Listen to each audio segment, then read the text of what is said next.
Wondering what kinds of things you should be doing for a stronger and happier marriage? Well, then stay tuned because I'm going to tell you exactly what to do and not to do.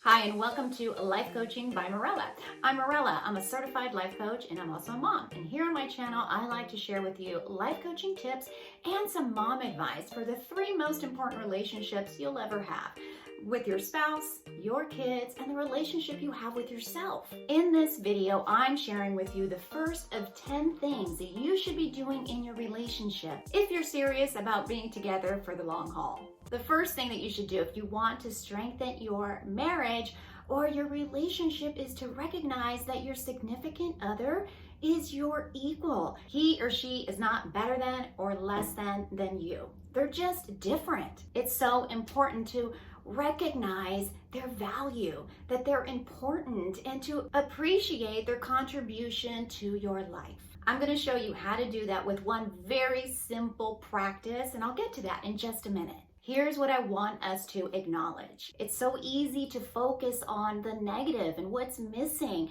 in your relationship or in your significant other, especially if you have been together for quite some time. Oftentimes, we just stop saying what's right about the other person. We tend to focus on the thing that we want and aren't getting, or the thing that we feel like we deserve and we're not getting. That's the kind of stuff that runs on autopilot. And the truth is that everybody wants to be seen and recognized and felt like they're valued and important. So how do we do that? How do we get ourselves to focus more of our attention on those good qualities? The answer is spend more time focusing on the good qualities. And here's the first thing I want you to consider. I want you to think of the amount of time that you spend doting over your kids, or your pets for that matter. Think of how much attention and affection and cuddles that you give them. Now compare that to how much time you spend and how you treat your significant other. Are we feeling that conviction? I know I am. So what's an easy way to recognize your significant other and make them feel important?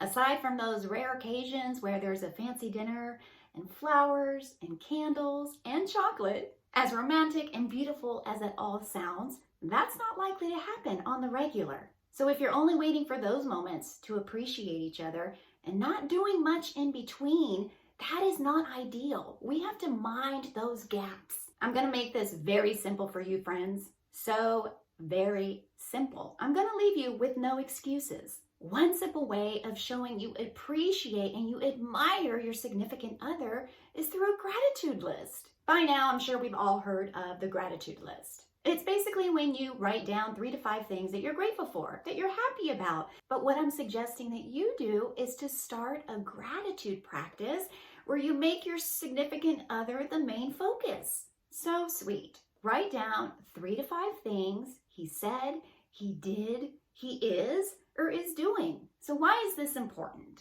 Let's have an honest moment here. It's so easy to keep track of or keep a mental list of all the things that they're doing wrong. This mental list of ours of their wrongs includes why they're to blame, where they're not measuring up, where they're under-delivering, not stepping up, or not pulling their weight. And the list keeps going when we let our feelings take charge. The nagging is exhausting. So how do we counter all of that? Let's make a list of all their right doings. And if you're thinking, well, that's not nearly as important as what he's doing wrong, gosh darn it, the things that he's doing right, he should know about that stuff. We've been together 20 years. He should know what I like, how I like things, how I like things done, what my pet peeves are. And he should know, because I've told him 100 times before, not to leave the toilet seat down, not to leave his socks on the floor, not to leave his sweaty socks on the floor that are inside out. Sound familiar? Some of us have very short fuses. We keep things in, we shove it down, bite our tongues, we don't say anything. Until we do, then we make it nuclear and make him the problem. Let's not let these little things stack up. So what's your disapproval to approval ratio of your significant other? Because you're more likely to vocalize the things that you don't like about him, that's why we need a gratitude journal. Start your gratitude practice, ladies. Start it today. It's not as hard as you think. I want you to run this experiment. Do this for 7 days. See what happens. What might you see?